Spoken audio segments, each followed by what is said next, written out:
All right, so we're done our project, and now we've got all of these resin cups to deal with. So I have several cups, so I typically will wait until I'm done a project and then just clean a bunch of cups at one time. You'll end up with this little disc at the bottom of cured resin, so that is easy enough to pick out. But what you also get are drips and spots of resin all along the outside. So I thought I'd tell you a little cheat, a little tip for getting those out easy enough. So what I like to do is I'll roll the cup in my hand, and I find it easier to do with the ones that are more flexible. These smaller ones are more flexible. This one here, not quite as easy, but it still works. And then I take some duct tape, cut a length of it off, put it around my fingers with the sticky side facing out. This is the one I did. And I use it to grab all of those little dots from the outside of the cup as I'm twisting it around my fingers. Sometimes I'll have to grab a second piece of tape, but it takes a lot of them out quite easily. Oh, there's one right there, but that is completely clean now, ready to use for my next project. You don't ever want to be mixing resin in cups that have those drips and dots and whatever, because that will mix into your resin and they tend to float to the surface and affect your finish.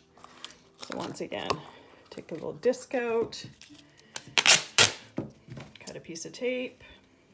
You can also do this with packing tape, but I find this silver duct tape to be just a little bit sticky, a little bit more durable, and it just tends to get them out a little bit quicker. I found when I was using duct tape, I'd have to use more tape to get them all out.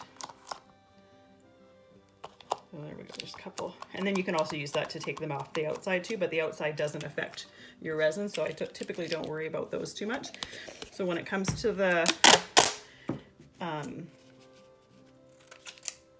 thicker cups, exactly the same procedure, and I always twist them here because I find it just loosens those pieces on the side of the cup a little bit. It makes it easier to take them off. So I do find with the thicker cup, I do have to do this a few times because this particular cup has ridges on the inside, and the resin likes to stick on them. But this does take the majority of them out, and then anything that's left after you use a few pieces of tape, you can just pick out with your finger.